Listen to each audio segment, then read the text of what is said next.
Welcome. Hey, everybody. How's it going? Welcome to another episode of the Rarely Typical Players podcast. I'm hosting today. I'm Synchronic Games. To my left on the screen, we have a new host on the podcast, part-time experience. So, welcome. Hello. Yeah, and also, I just want to let everyone know that who's been keeping up with the podcast that Marlon Unjaded has left the podcast. So he's to pursue advocacy with his very NAACP, and so I wish him well on that. And so we're on a new thing here today. So. But anyway, I wanted to get to the game, right? So this game is called Trigaea. It was my pick for the week, and let me basically start by reading the synopsis of the game. I first of all, I really like this game a lot. I have a lot to say, and I'm going to get to it in a minute, but. Let's see. Where's the other thing I had? 1 second. I thought I had it on my browser, but I must have. Yeah, come on, man. You gotta have this stuff prepared. I know I did have it prepared, but what happened? What happened was when I started it, the YouTube video started playing over my desktop audio, which would have messed up the stream. So I had to just close the browser. I didn't know which tab it was, so I just closed everything. So the synopsis of this game is: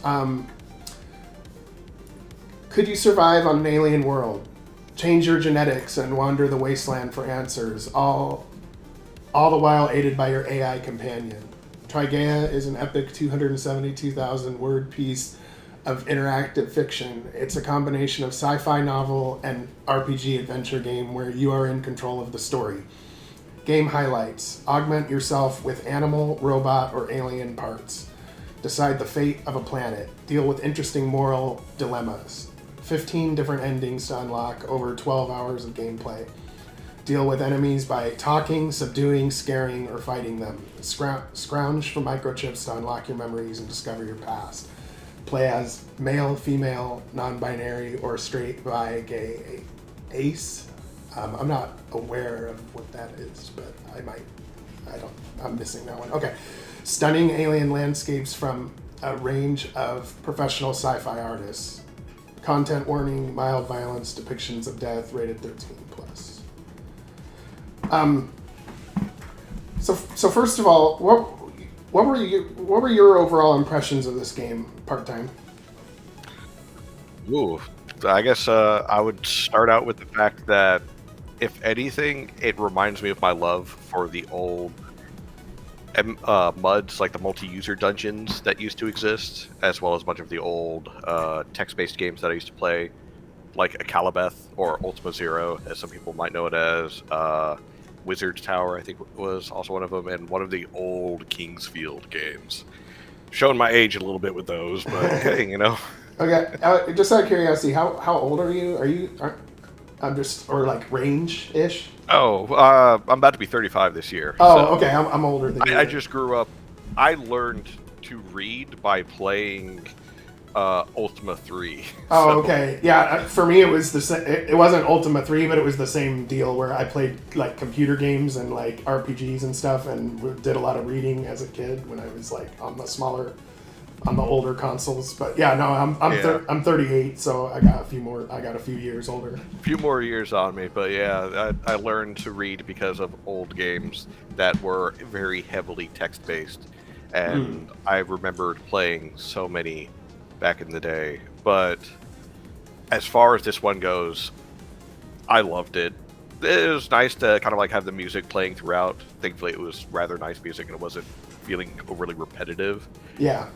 And it wasn't lyrical, which is also great for me because I can't listen to something with lyrics and try to read at the same time. Mm-hmm. And as this said itself, there's a lot of reading in this game. It's an interactive fiction, so you have to be attentive to keywords scattered throughout. And Heck, details. even Yeah. the combat alone didn't have like health bars for your enemies. It was like descriptive, barely scratched or fairly injured to describe how well they're doing for you to try and gauge, can you get one or two more hits in before you have to either defend or try and run away. Right.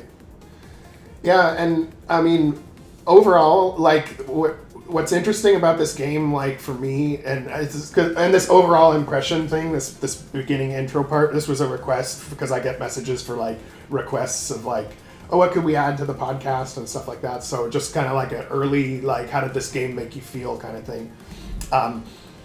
And so for me, this game like kind of sucked me in pretty quick. Like I don't have a problem reading. Like that's not like for me, I can read.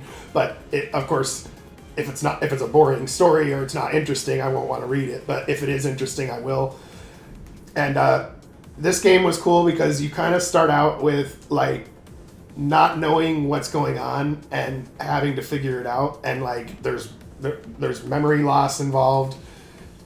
You're obviously on some kind of spaceship, but that's massive, but it has crashed on this planet. You kind of figure out that this is like an alien planet, but you don't. And as you go along, right, the gameplay loop is pretty simple. And I'll go into further detail on the gameplay stuff, but it's basically a mechanic of like you dying is even like built into the game. So one of the first things that happens to you is you die, and then you get regenerated again. And and basically, like the way it was presented, it made me want to find out more about this universe or what was going on, and I wanted to like kind of figure out the mystery, I guess. And it just kind of gave it to you like enough at a time, like a piece at a time, to where you get like drawn into it further. And so overall, my impressions are good. This game is a big thumbs up for me as far as... And I grew up on like interactive fiction type games that were all text-based and stuff, and I enjoyed them. So this is kind of along those lines too. But it has gameplay in it too. It's not just text. But it's very bare bones. I think my overall impression is that this game is a good example of the fundamentals. Like if you have the fundamentals right in an RPG, you don't necessarily always need the flashiest graphics or the fanciest action sequences or whatever, So yeah, and keeping with it, some for like exploration and a few other things, especially during combat, your choices are limited, and you have just like a few pre-made selections that you're able to choose from. But when it came to like main story beats and where certain actions or certain paths could go down, I like the fact that there was a variety, because even though I got one ending, when I started going through, I noticed for my second playthrough that there were differences in my actions and in my choices that actually did have essentially an impact. And then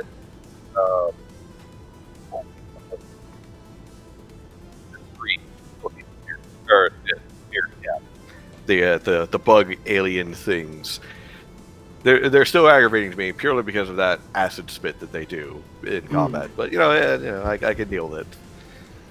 But as far as overall, I have to say that the writing quality, because let's face it, when it comes to interactive fictions, that is the main thing that they're banking on. It's good. It's very well written. Like you, I did enjoy reading it and playing through it, and I felt rather immersed in the world as well, because you start out, like you said, like a bit of a blank slate. You're missing memories. You're pretty much armed with a gunblade you picked up off of a dead body, and an AI that you can somewhat, customize a little bit. I personally went with the charming lady voice because that's me. But yeah, I went with the feminine voice, but I wasn't attracted to it option. I guess that's what there was like options for like what type of voice it was. So yeah. So with the whole idea of you got a gunblade, an AI assistant, and a respawn chamber, even dying in combat or due to like a bad luck roll, like trying to jump across the gorge and failing the jump, right, it didn't feel like the deaths were major progression loss or set me back too much, or just like, oh great, well I guess I gotta go do this whole section again, because no, main story beats, once you hit them, they're hit, even if you didn't save afterwards and you died, so long as you didn't like close the game out, you're good. Yeah, and then also even the gameplay for the the exploring was kind of like, you knew if you just did one more run that you had a higher chance of like some good chips / storyline piece happening. But then, could you make it through what you're about? Could you make it through, and it's like a tension there, but it didn't feel bad if you died. Like it felt like you didn't lose too much. But anyway, like as for the story, because I guess we're on story now. I accidentally clicked it, so we're on story now. But that's mostly what's selling this game for sure, is the story. So the gameplay is very light. It is real gameplay and everything like that. But you're mostly you're basically in this story.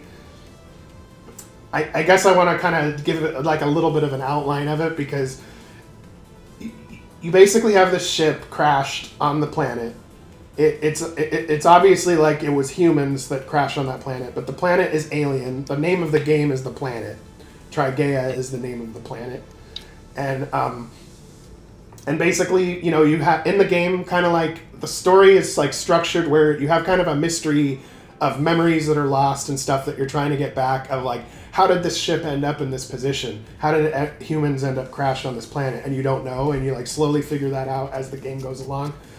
But then, like, the other dynamic in the game is that there's multiple factions, storyline-wise and gameplay-wise. And so you've got the humans. You start off as a human. You've got the humans. You've got the Zeri, and you've got the robots, basically, or the machines. Yes. The eternal question is, well, which ones are the bigger assholes to deal with? The humans that just shoot at you on sight, or the Zeri that shoot at you on sight? Yeah. So I think that they could all be kind of a pain in the ass, but I mean, because you can play this game where you support one side or the other. So when you first start off, you kind of support the humans because you kind of encounter them first, I think.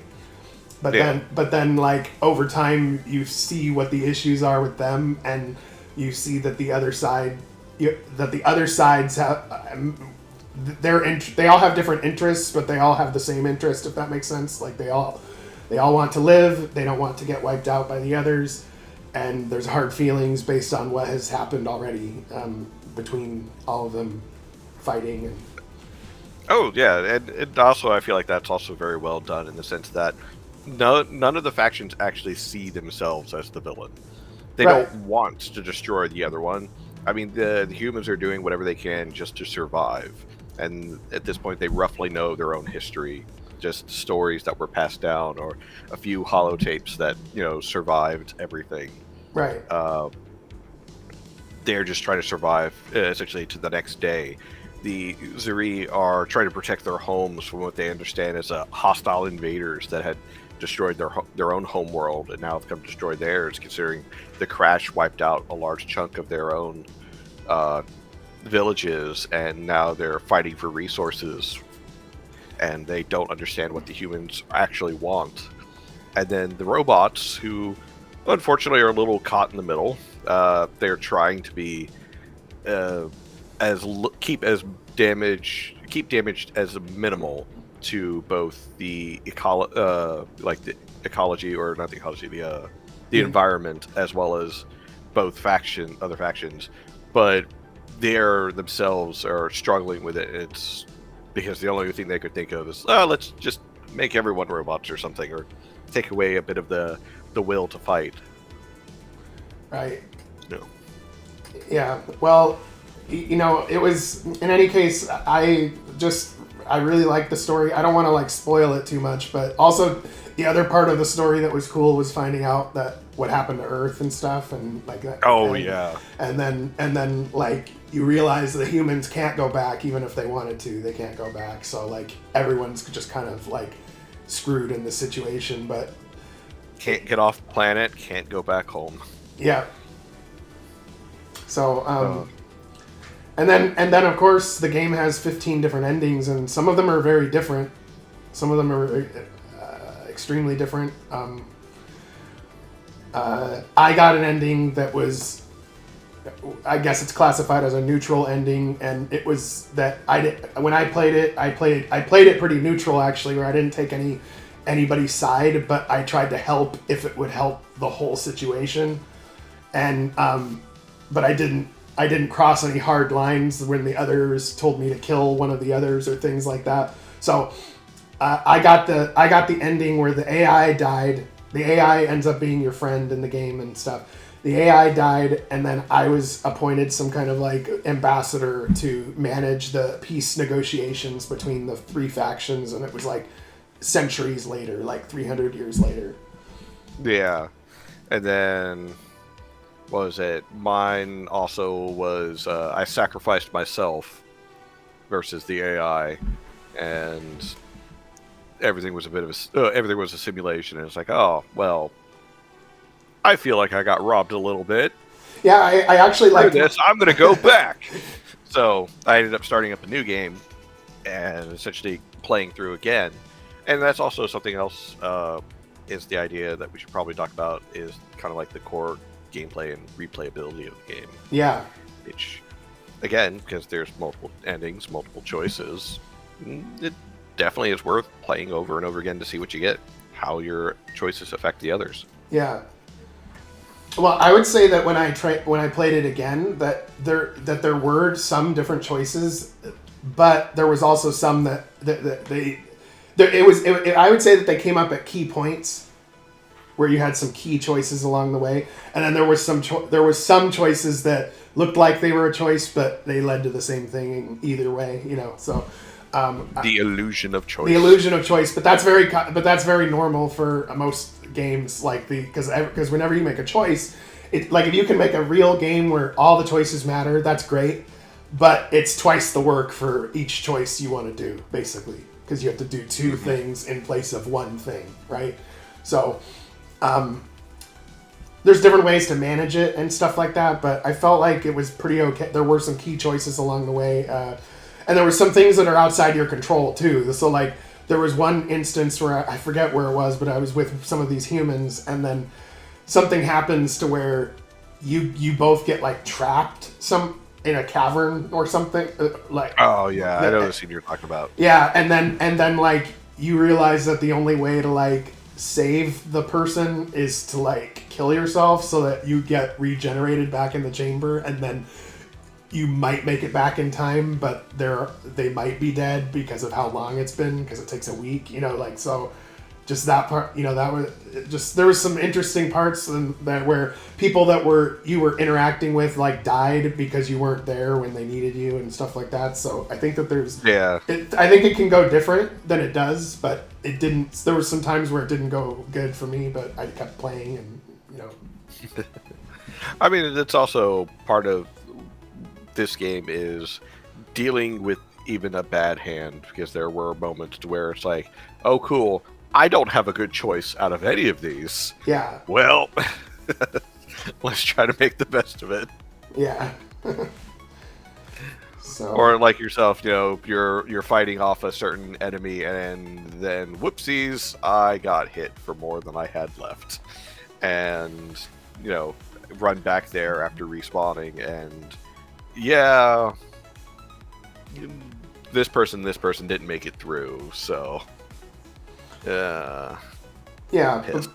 But overall, though, I really like the story. I give it a big thumbs up, and this game is free, so anyone who's wanting to enjoy a good story, this is if you like that kind of thing, this might be right up your alley. So certainly, I definitely highly recommend this as well. Because even if you're not very big into, like, essentially very heavily focused games where you have to be attentive, you could treat this as kind of like the old choose your own adventure books from when you were a kid, where it's like, if you want to do this action, turn to this page. So and yeah, that kind of format actually does make more sense in video game form than it does in, like, paper form, right? But oh, definitely. Yeah. but it is like that, yeah. So, but I don't know. It was good. I highly recommend. And I hope this developer continues to make games. I see this was the last game they made, and I haven't seen anything after. So, I wonder if there's going to be any other games in the future. I can only imagine how much time it took them to write everything, because again, 15 different endings, and yeah, maybe they want to take a break. yeah, I mean, like, I write for funsies, I guess is the best way to put it. Yeah. And I write a lot, but even I, 272,000 words. Dear God. Oh. Yeah, that's a lot. I probably wouldn't count the number of words, but yeah, I like to write as well. It's a thing I enjoy doing. Then there's also the whole thing. It's like, yeah, you gotta be confident in putting stuff out there and having other people play it and judge it based upon what you didn't do. Yeah, and sometimes you learn. I mean, I've learned a lot from doing that myself. Like, there's things that I'm like, oh, I should have done this, I should have done that, but you can always change it, make it better, and get on the next one, do even better than the last one, and I think you call it good, right? So. Oh, I wish I had that kind of confidence. Well, it's all right. I mean, I kind of like, when I release something myself, this is just how I do it.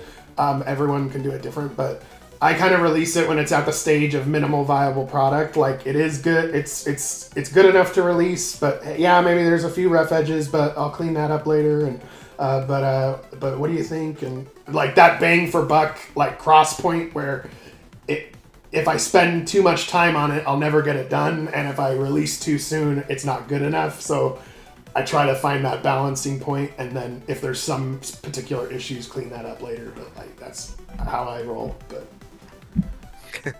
nope, I go down that spiraling downward spiral of it's not perfect, don't release it yet. Keep working on it. Now I'm sad because it's not perfect. I think it's 15 years, because now that 15 years have gone by. Yeah. Oh wow, I remember this project. Why did I continue working on it? Picks it up, works on it a little bit. Oh, that's why. Yeah, pretty much. So, okay. So, on story? Are we ready to move on to the next category, or is there more to say? Yeah, because as far as story goes, both of us pretty much agree. It's very well written, very well done, and interesting, to the point to where going back through and playing again to see what other endings you can get is definitely worth doing. And if you were to give it because that's one of the things we do too, is we like kind of score it. So if you were to like give this story like a score out of 10 or whatever, what do you think? Because of how much I loved it, and like I said, I'm continuing to play through a second time. I'm giving it a good 10 out of 10. No, 9.5, because I'm still miffed about the simulation. the simulation. I actually didn't like the simulation ending. I don't know if that's like the best ending, but they all felt like they were they had their own satisfaction, but not at the end. But whatever. But I liked being the alien ambassador for 3 different species ending. That worked. I wanted to go out in a ball of fiery glory, and I feel like I didn't really get that. I see what you mean. Yeah. Probably to go out in a ball of fiery glory, maybe help the humans or something. I don't know, but something. Yeah, for me, I'd give it a 9.5 too. Yeah, there was a little bit of there were some typos here and there. There was a little things, but overall, the structure of the writing was really good. The characters were memorable, and this is people you don't even see their face. You don't even see them. You're just You're just kind of seeing a description of them, and then you can kind of form it in your head, I guess. Probably it's kind of like a book in that way.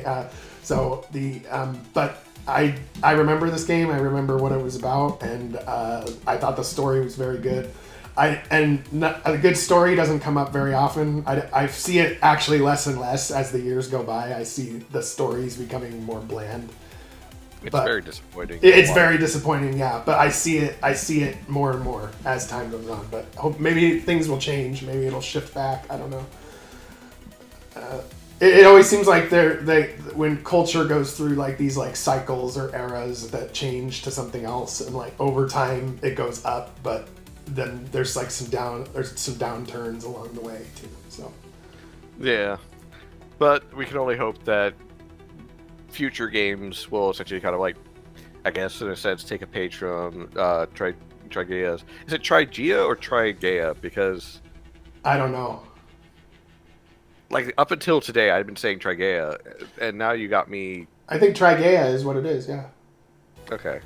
Because it's an A sound. It wouldn't be Ia or it might be Aya. Or Gia. Gia, yeah. But that would be.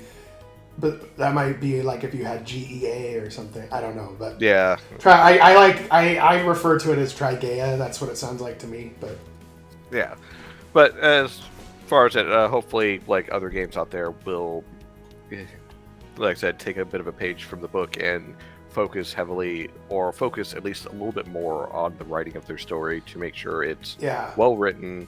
It gets you and it hooks you, so that way you can stay interested and keep playing through it, and you don't mind burning a few hours versus other games where it's like, why am I still playing this?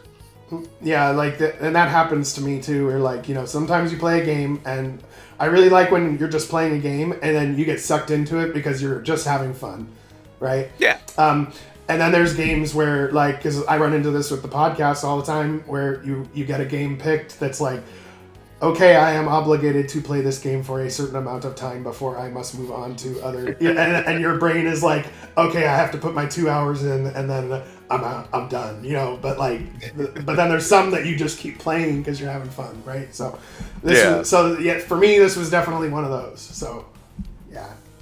Agreed, because even on my own stream, that I've had that a few times to where, oh dear God, why am I playing this? What have I signed up for? I know it's my stream. I'm the only one, holding myself to these, standards, but still, why?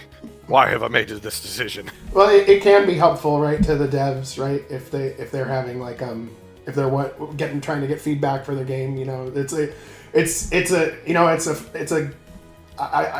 I would say it's a good service. It's a valuable service to be able to try someone's game and then give them good feedback on it and have them reflect on that, and maybe their game gets better over time. That's kind of my hope in doing anything like this, that it'll help, so yeah.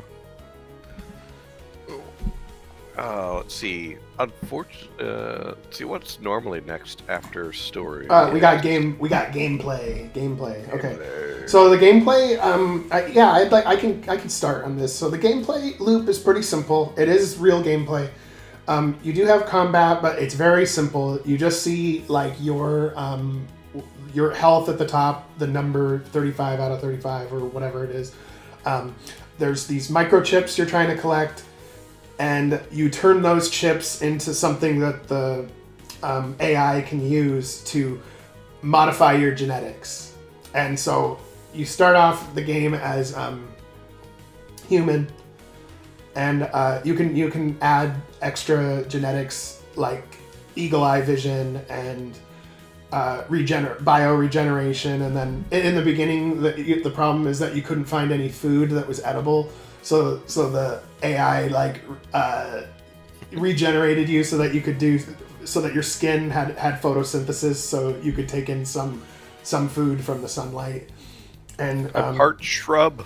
Yeah, a part shrub. Yeah, and then basically, like, as this goes along, right? Because when you die, right, you get regenerated, and so as this goes along, you find out that you have these different factions, right? Like what we talked about, the humans, the robots, and the Ziri. The Ziri are the aliens that are native to the planet. The robots and the humans came together, but they're not working together anymore. And you have to modify yourself to fit in. When you're trying to like talk to these various factions to get something to happen in the story, you have to basically turn yourself into a Ziri, or turn yourself into a robot, or turn yourself into a human, depending on the situation. And so the gameplay loop of how you add these genetic pieces is you have to collect these chips. When you do exploring, what ends up happening with the exploring in this is you explore further and further, and as you explore further and further, the odds of getting more chips is higher. But then if you die, you'll lose all the chips you've just gotten on your run. So basically, you have to go along. You go along as far as you can to get as many chips as you can, and then it takes HP to get back to base. So that's happened to me in this game before too, where I'm still alive, but I don't have enough HP to get back. Oh no! And then sometimes if you keep moving forward, though, you'll run into a storyline bit, and so the gameplay loop was pretty simple, but I thought it worked. I thought it complemented the interactive story part of it, but it made it so it wasn't like just reading as the game, Oh yeah, I personally enjoyed the whole gameplay mechanic of having to explore. Also, the fact that you expend HP in order to go explore, so that way it's not just go. It's more of like, okay, cool, I have resources to manage. Yeah. Sure, I get water that like refreshes some of my HP and that grows over time of how much it fills and how much HP I need, all that, but the fact that I'm having to manage my resources on going out and exploring in hopes of either getting more chips in order for the upgrades that I need to continue my path of becoming like some maverick cyborg thing that, wields a stick-shooting gunblade or something, I don't know. Yeah. the idea of balancing your resources as well as combat itself, there are times where you have to look at your health and think, if I get into combat around here, will I survive? Because depending on what you run into, the answer is going to be no. Yeah, and then there's like sometimes where you make it pretty far along, and then you make it to like what I would call a boss, basically, and then you're like, oh wait, I'm way too weak to take on this boss. I'm just gonna go back home real quick. Yeah, then you die and then get regenerated and then have to do it all over again. But it also didn't. It was pretty fast too. Like if you wanted to like make this go pretty fast paced when you were playing with it, you could. Like so, I felt like I was pretty fast with it, with the combat and stuff, and you did have to think. It wasn't like you could just hit attack. Sometimes you could, but sometimes you'd have to think and do something different for it to turn out okay. So. Oh yeah, I also liked it when you eventually got the grenades and you were running into enemies that's like, no, I want to stun lock you because you hurt a lot. Please don't hit me again. Yeah. And then there's that one stupid one that made your blasters bounce off and hit you. Oh, I hated that one. Yeah. Gotta love it. Well, I would just say when it comes to the gameplay here, like, so it was very basic, but it worked for what it was, and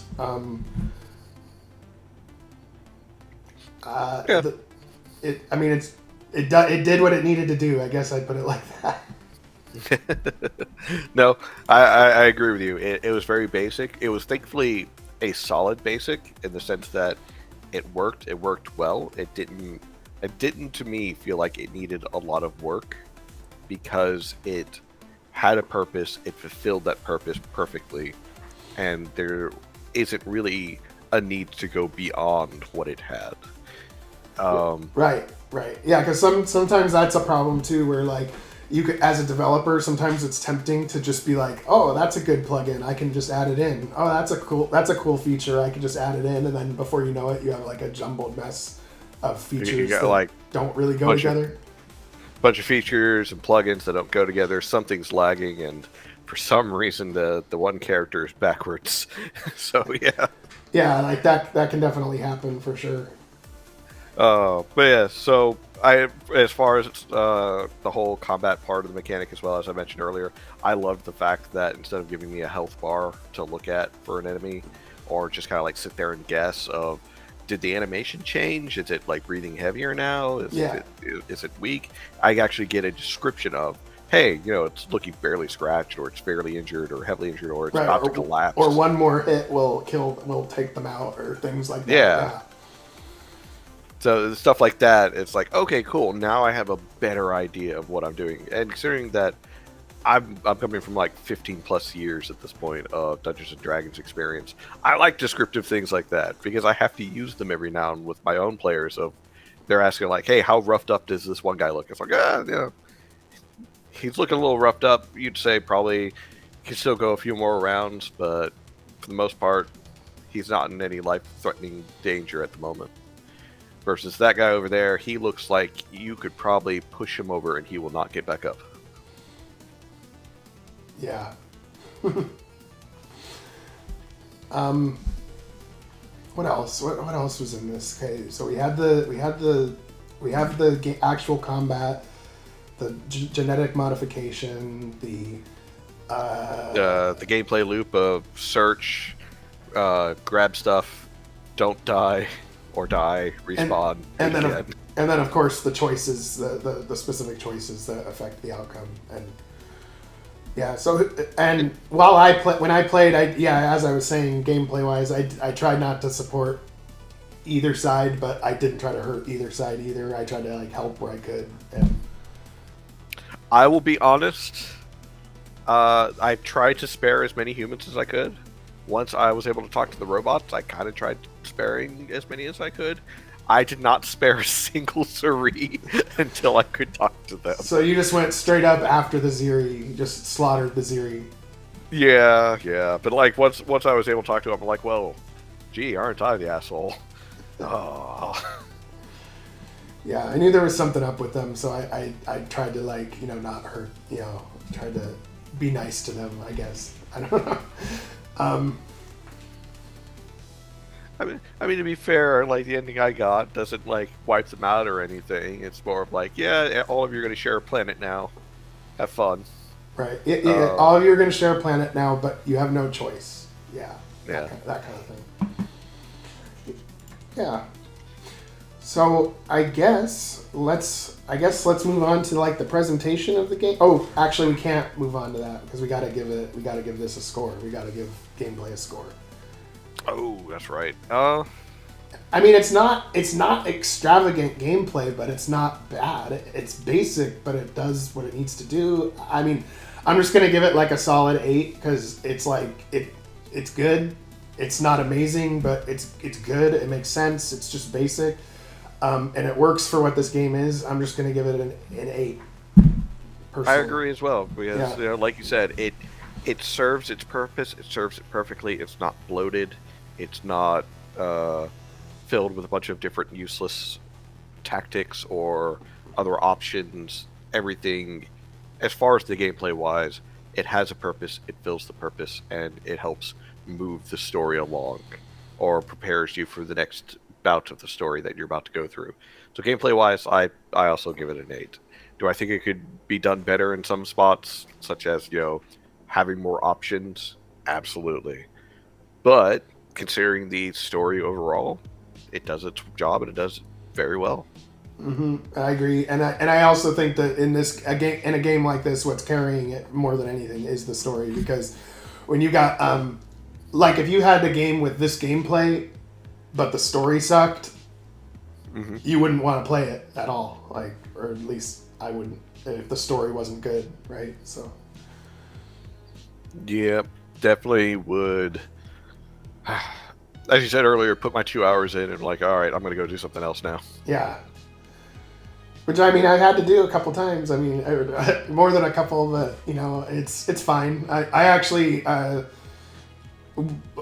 playing other people's games, it helps me learn how to make my games better too. So it's useful for me to, like, say, get outside because when you're developing a game, you might be trapped in your own box as the developer, where like something like looks like one thing to you, but it looks like something else to somebody else, if that makes sense. And and you have to figure out through reverse engineering what the problem is, so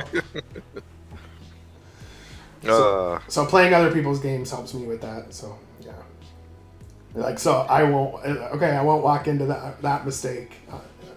That kind of thing. I won't do that again. Yeah. It immediately does it again. God dang it. Yeah. So yeah. So gameplay solid 8. I liked it. It worked.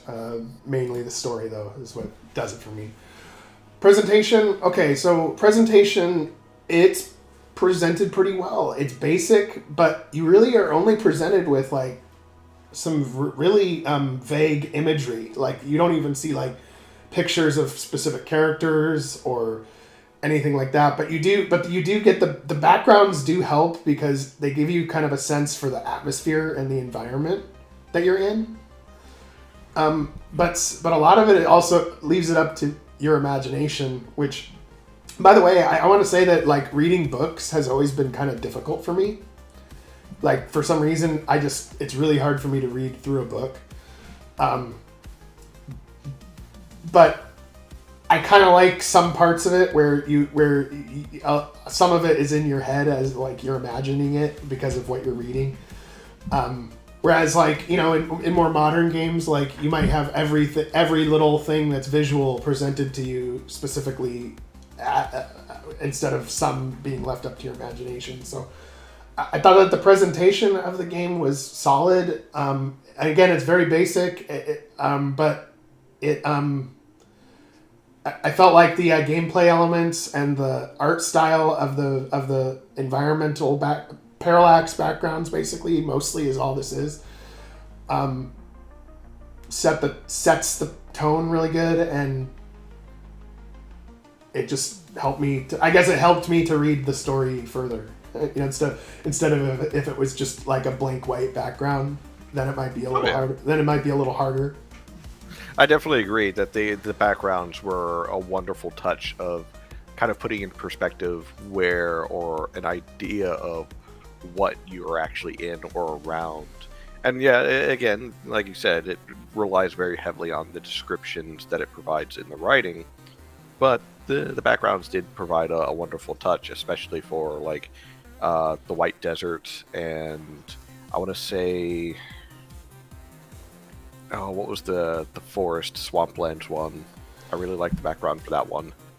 But I also remember while I was writing my notes and researching a bit for this, that the creator themselves had mentioned that all of this art, all of the actual art, is either finished or concept art that actual artists have like graciously allowed them to use. So like none of this is AI art, all of it is actual human art. Yeah. And he started getting those images and writing for Trigaea back in like 2019 to like 2021. So all of this stuff that is in here, it means he very meticulously went to these different artists and went through their works to find something that best fit essentially the story that he already had in his head. Because like I said, these were concept arts that were already finished by people. They weren't made specifically for him or specifically for this project. And I find that honestly pretty neat that he was able to find those, but also, again, further proof that you guys can, when working on your games, reach out to artists.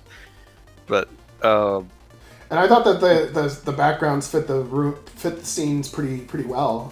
But they were also they were also kind of like vague enough to where your imagination still was having to picture some stuff in your head too. So it helps fill in some of the gaps for you. Yeah, because you don't have to because that's the thing with writing, right? Because like if you're looking at a blank white page, there might actually have to be more writing dedicated to describing what the room looks like and stuff like that, right? And instead you can kind of be focused on like the important bits, so. And thankfully also with the presentation, the music and the sound, thankfully the music that is like, I had it rather faint in my background for the most time, but it wasn't the point I couldn't hear it, and it wasn't so repetitive to the point that I wanted to scoop my own brains out with a spoon or anything. Yeah. I actually used some of the music in my own game too. A lot of the tracks are Purple Planet music is what they're called. It's like one of those royalty free sites that there's. It's basically free music, so to speak. And, yeah.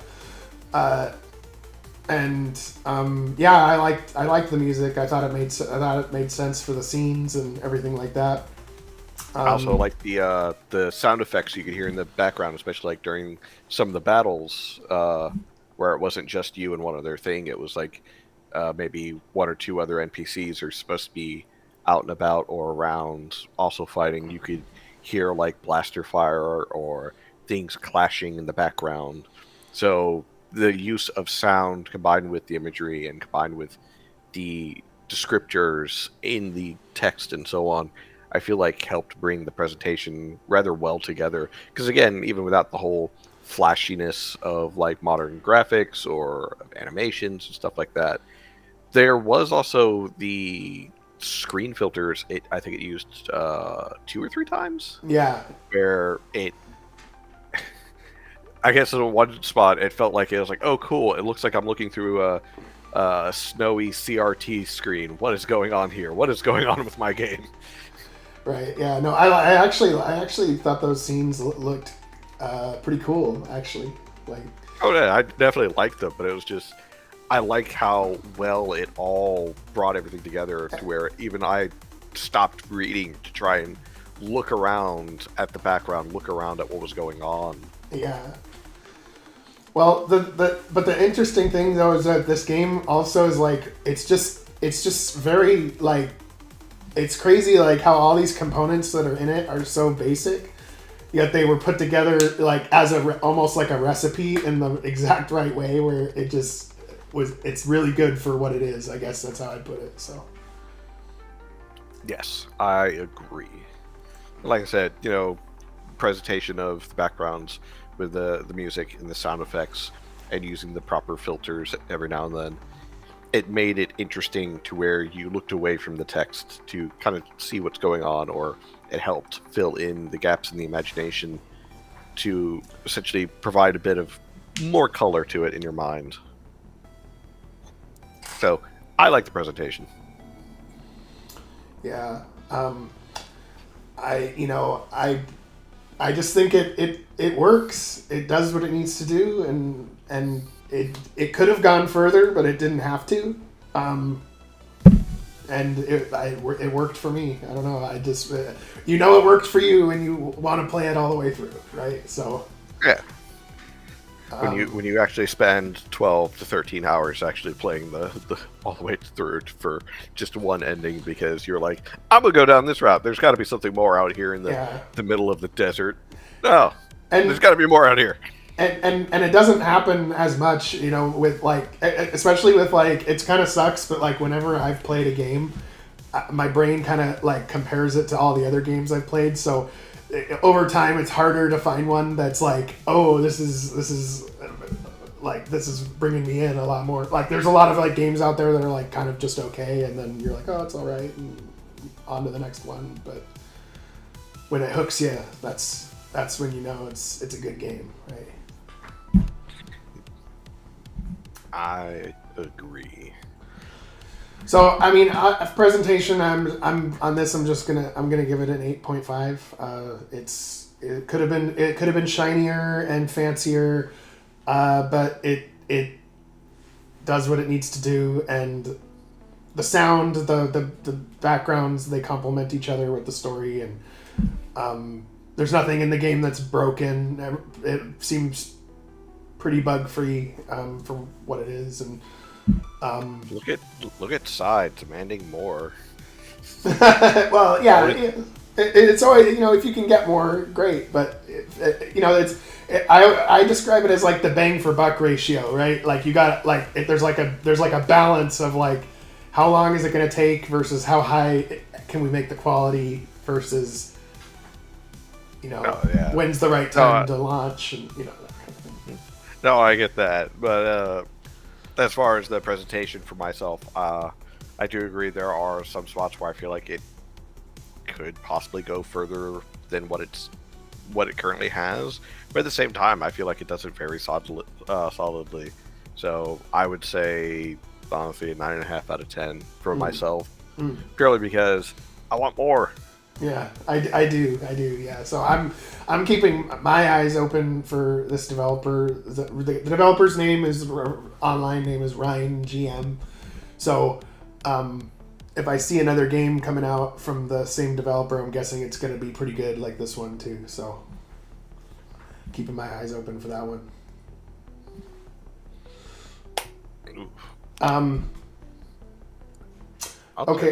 Okay, so the next one that we typically do is like pricing, but this game's totally free.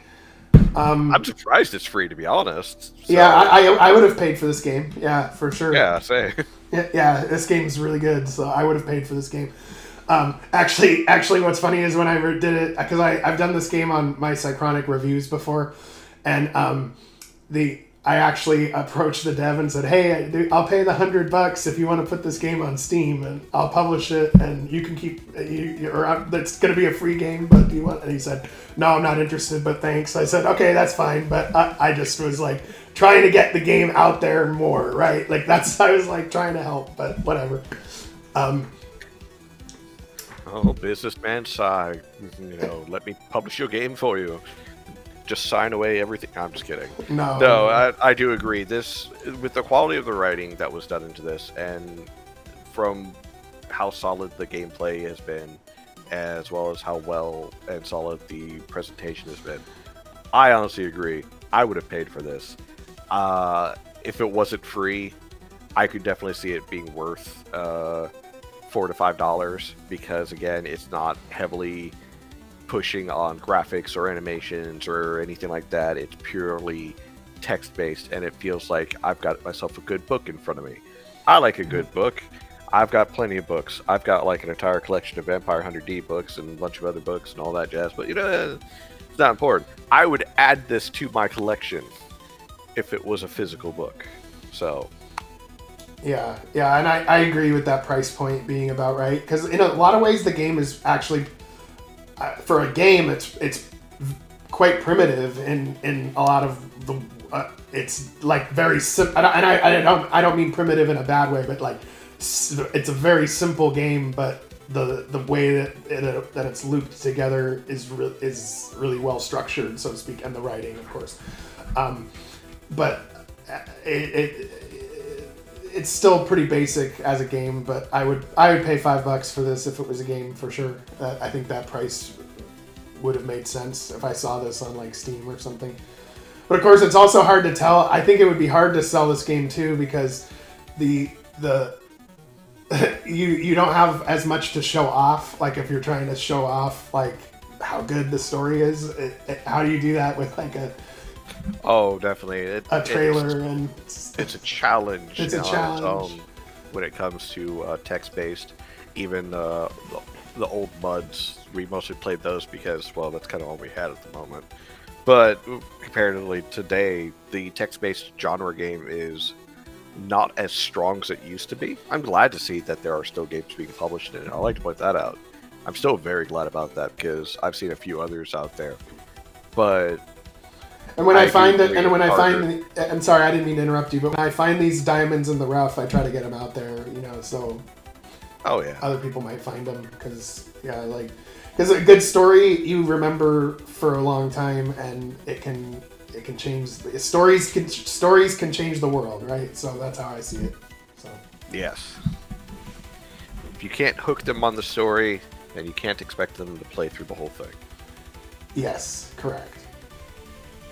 But yeah, and that's my pricing about $4 to $5, but it's free, so it's totally free. So if anybody wants to enjoy a really cool story, that's a sci-fi type vibe that is really well written, and this is right up your alley, and it's 100% free. So we have the itch link in the description of the video, so anybody that wants to try the game out, it's there. I'd highly recommend it too. But yeah, and as I've mentioned before, like the moment you open yourself, or the moment you put a price tag on it, you open yourself to a higher level of criticism. But even then, And sometimes I still feel like even at a small cost, I feel like this game would keep up or meet with demands, or in some cases exceed them purely based upon what merits it already has. Yeah, I agree. And I think too, sometimes with pricing, sometimes more people will be interested in your game if it does have a price on it too. So, usually what I do is like, this is just me, but like I usually charge a price for it at first, and then after, the well has run dry, so to speak, then I just turn it into a free game usually at a certain point. But that's No, you're one of the. I'm kidding. Everybody does it different. But Everyone does it different. And I agree, because there are moments where having a price tag does help bring better attention, because it helps define you away from the shovelware games that are out there. And there's a lot of shovelware games out there. There's so many shovelware games out there. There's a lot of them. But having a price tag helps set you aside from them, based depending on like how much you're charging for it, obviously. And then from there, and also having a price tag on it, like I said, opens you up to a higher level of critique, to where people are going to essentially try and say, "Oh, hey, no, I paid this much more money for it. I don't feel like I got my money's worth out of it. You need to fix these things." Hey, like that. Hey, Plexicraft, what's up? Oh, it's Plexi. Hey, Plexi. Yeah. The chat hasn't been as active this one because I think because we've changed the time, right? So like, one of the problems with this time slot is like we have people that like to watch RTP, but they're in Europe, and I think that the time zone is like a little too late sometimes at the 6 p.m. And also that the time switched over. This was the first episode where we switched to a new time, so I could see why some people maybe didn't. I blame Harlequin. That's who I blame. Why do you blame him? I looked over at my other screen and I saw his name, so... Oh, okay. It's late for the folks in the UK. Well, that's their fault for being in the UK. Yeah. But we'll figure it out. It'll all be fine. So final thoughts. Or at least stuff at the end here. My final thoughts are that this game was very well packaged. I think I would like to see more games like this. It gave me a lot to think about in terms of my own storytelling, and I'm actively trying to get better. And then also one of the reasons too, we were talking about price, but it kind of segues into something else. One of the main reasons too why I really like game development is not just for like I hope my game makes money or whatever, but for like you learn a lot of skills like while you're making games, like, and the skills transfer over to like a lot of different areas. So like if you learn how to code, you learn how to do art, you learn how to do sound design and music, and you learn how to do all these areas. It transfers over into a lot of other areas in life. So, and you learn those skills just by trying to build something fun, trying to tell your story or whatever. And like with what I'm doing with my game, I kind of see it as myself being like a super low budget indie film director or something. Like that's kind of how I see like what I'm doing. But I'm just learning skills along the way and stuff like that too. So and I have a ways to go too. I'm just trying to always get better and see where it takes me, Oh, definitely. And I agree with doing the whole game dev, solo dev, or pretty much doing it on your own or even with a small team. You learn so many more skills, but also you get to see other people's perspectives, because you might like an idea or like how something's being presented, and one of your team members or someone you're getting feedback from reaches out and says, hey, sorry, but this sucks, you should do it this way instead. Or hey, I really like this, but you can improve it this way. Things like that. So the whole expanding of your own skills is definitely one thing. but also the idea of showing what you have and being proud of what you have. That I feel like is the motivation for a lot of people who do game dev in general. They like the idea of going through the process, proving to themselves and then eventually to others that, hey, I can make something and I can make it good. Plexi says it's neat to see how everyone has a different process and approaches problems in different ways. That's also true. And that's also something that I enjoyed about this game because of the whole multiple paths, the multiple endings.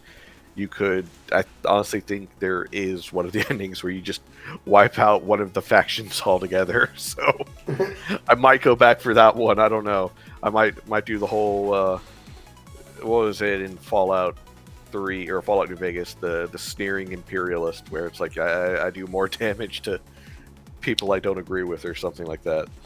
Yeah, I think you can like basically wipe everybody out as like an option, but I got what's referred to as one of the neutral endings. So which I guess it makes sense because I was neutral to all the factions, right? So it's like no, hold on, I'm not doing anything yet. I want all of the information first, right? Then I'm going to make my decision. Yes, yeah, it's always good to have. Versus me, who for the first 2/3 of the game was just blasting every alien that I saw, and then it's like, oh shit, I was a dick. No, yeah, I was being an asshole. Whoopsies. Yeah, but basically like so this game is what like my actual like encapsulated thoughts about this game is. It's a very good lesson or an example of RPG fundamentals, like if you get the basics right, it'll carry itself even if it's not a fancy game. And so if you're making a game, you don't have to worry necessarily that it's the fanciest game out there, but you have to make sure you get your core right, because if you don't, you've seen it before, right, where a game falls down in like 10 minutes. Like you go to play it and it's like in 10 minutes you're like, oh yeah, it fell down and it's not getting back up. It had like a good opening, it had a strong premise, and then it just falls apart from there. Or it had a good feel about one or two of the core mechanics, but the rest just didn't deliver. These are all definitely problems that a lot of solo and indie devs run into in general, but it's also part of the reason why you need to be open with taking critique and feedback, in the sense that, oh, hey, you're right, I could totally do this better, and I should see what not only appeals to me, but also appeals to my target audience. So yeah, you're just gonna get a better game for it, because you've seen. I mean, I've seen developers sometimes where they like lose their shit in the chat, and they're like, you're playing my game wrong, and it's like, I'm sorry, I'm just telling you what I feel when I'm playing your game. If I'm playing it wrong, then you designed it wrong, because I shouldn't have to have a guide or someone sitting in my chat telling me how to play the game. You should just be able to intuitively figure it out and get there. Right. Sure, you might go the wrong way and stumble a bit, but that's okay.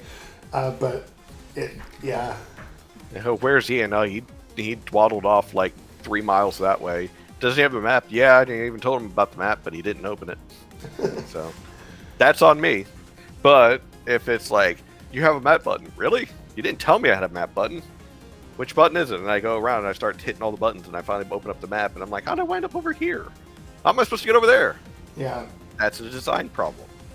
So thankfully, as far as final thoughts for Trigaea, I never felt like that. I never felt lost or like that I was just wandering aimlessly. Mm-hmm. It was always, I've got to explore, because there's got to be something more out here than sand, rust, and these stupid bug things that are attacking me, and that one gas mask wearing guy who keeps shooting at me and throwing stun grenades at me. Yeah, and when I finally got past that, I was like, oh cool, there is more out here. Now I need to just get a little bit further, because that means that I can find more. And then the really rewarding. And then the flashbacks were basically like, oh, I'm starting to get it now as the story starts getting pieced together and stuff. It would, like, they gave it to you at just the right pace where it was like you just kept getting sucked in further to the adventure. And yeah, I just thought it was really well done. Oh yeah, and I did also love the fact that the flashbacks were like, originally there's like, okay, cool, you know, if you get one of the special chips, then you get like a good chunk of lore, and then after a certain point you can pay for smaller minor memories to come back. And it's like, this is awesome, because I learn a little bit more about this character that originally was a blank slate, but it turns out they're not a blank slate. They've got more to them. They've got their own history, and this could also, at least to me, it felt like it could affect how decisions are made later on down the line.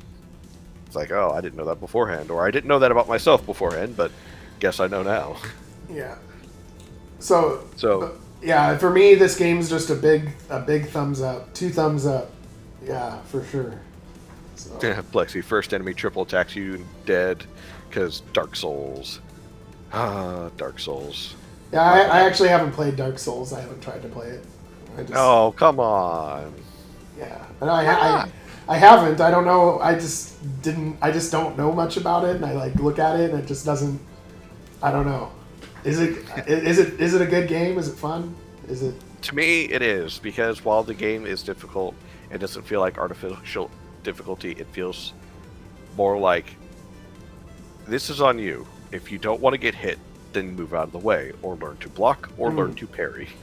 Right, so it's a game. It's a game of skill, basically. Yeah. Yeah, the combat and everything is a game of skill, and then the lore isn't just shoved down your throat. It is very atmospheric, and it feeds you piece by piece. And you can actually go through the whole game without learning too much about the lore, or you could be like me and read every single item description, because the lore is also hidden there. And I like the lore. Yeah. Okay. Yeah. No, I like games with lots of lore too. I always like read it. Usually all the little side stuff if it's interesting. Of course, sometimes games do it where it's really long and boring, but a lot of times it's done well. So the whole thing is how it's presented to you, and I also feel like with Trigaea, it presents it well enough, because there's a lot of reading. It's an interactive fiction, so that's going to be your first hurdle, anyways. Yeah. But the lore isn't just shoved at you. And there's a lot of parts where it follows the whole thing, show, don't tell. But instead of showing, with flashy lights or animations, it shows you through the actions of what another character or something happens, or things like that. Or you see the remnants of a fight or something like that. That's how you show what's happened. Yeah, and within this universe, it also felt plausible. After you learn about everything, it all really makes sense. Why all these factions are in the position that they're in, and your role as the I guess they're called collectors, to corrector. Sorry, not collector, and they are there to correct things, fix things. So there you go. Plexi says, I love efficient, impactful ways of absorbing world building. That piece sounds neat. I was just joking that many people believe that what sets Dark Souls apart is how hard it is, so they take that and put it in their project. And that tends to be what a lot of people misconstrue about it, and I'm glad this game doesn't have it. But a lot of games do have, as I mentioned before, an artificial difficulty, because they think, oh, it's enjoyable because it's hard. It's like, there's a difference between it's difficult based upon my skill as a player, and artificial difficulty of, you're not getting past this unless you have very specific things to do. Right. And there's a difference between even Plexi's puzzle-like game, where it's like, you have to have a specific build to better or quickly deal with some of the bosses. Yeah. Versus, you're not going to beat them at all, regardless of what you do, unless you have this. For his, it's more of like you might need 1 or 2 items that you would have anyways, because you naturally get them anyway before you encounter the monster. So. Right. Yeah, no, I agree. I actually like when games are hard, but like you were saying with like not artificial difficulty that's unfair, but like tough but fair. You know, like where it makes sense. And if you failed, it's because you didn't think through the situation enough, and you can correct it. You didn't react well enough. You didn't strategize right. You didn't manage your resources properly. Right. Things like that. It's like, okay, it's on the player for not, learning the system and working with it versus, you're just going to lose. Yeah, but it's also on the developer to make those systems better and more efficient and more fun for the player too, so. Definitely. Yeah. But let me think. Overall, I give this it a solid 9 out of 10. Yeah. Like I said, I wish there was more. I wish there was more to it, but everything that it does solidly, and it does well. It's just, I want more. Yeah, no, I do too. I want more as well. And I would give it a 9 as well. It was pretty damn good. I'm always looking for those diamonds in the rough, and this is just one of those that I thought I'd put out there, and hopefully more people see it. It looks like it's got some traction. People still like comment on the page and stuff, but I just wanted to get this game out there because it was. I loved the game. Thought it was great. Played it all the way through. Played it twice, and I'd play it again later. So basically, big thumbs up. And I'm looking forward to whatever the next thing this developer comes up with, because I'm guessing the story's going to be pretty good, like this one. So, well, I'm definitely already looking at some of his other works to see if they might be up my alley as well. Because, well, even if they're not as long, if they're interesting to play and they're fun to read, I'm for it. Yeah, me too. So I'm glad you enjoyed this game. I know it was a lot of reading, but some people it's hard to read a lot, but I have no problem with it, and I thought the story was very good and it's very engaging, and it's overall this game is a 9 for me for sure. Joke's on you. I like reading.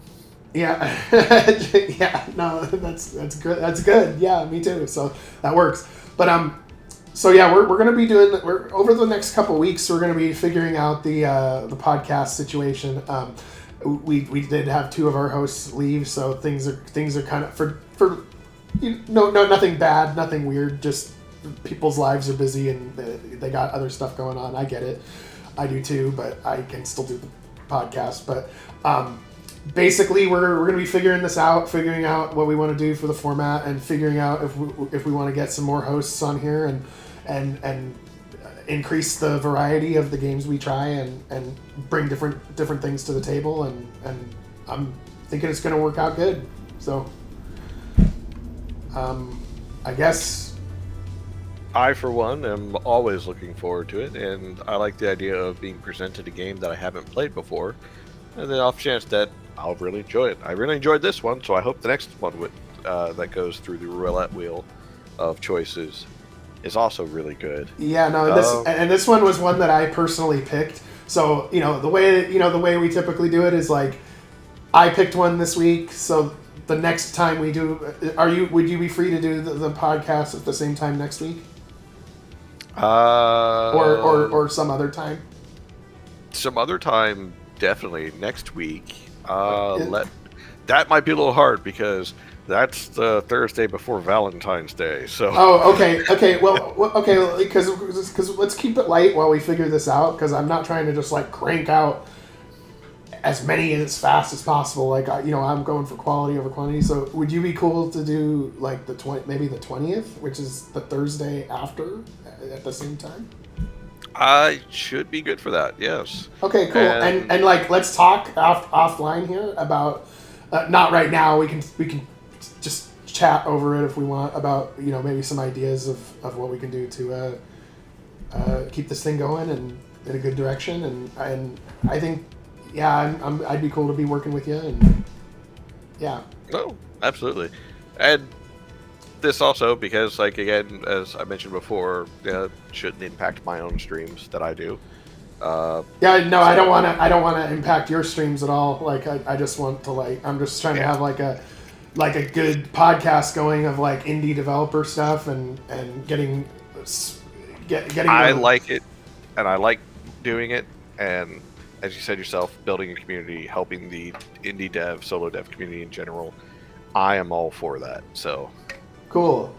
Yeah, no, that's what I was talking about. Plexicraft. I'd be cool to have Ian as a long-term host here, because again, without it's otherwise it would be just me right now. So and you know, there's a lot of people that have a hard time like committing to like a schedule and stuff like that, and I get it, but I'd be cool to work with you. And yeah, I'm also not trying to be pushy either. So if it's like, hey, I don't know if I want to do this, so just let me know, and that's okay too. So.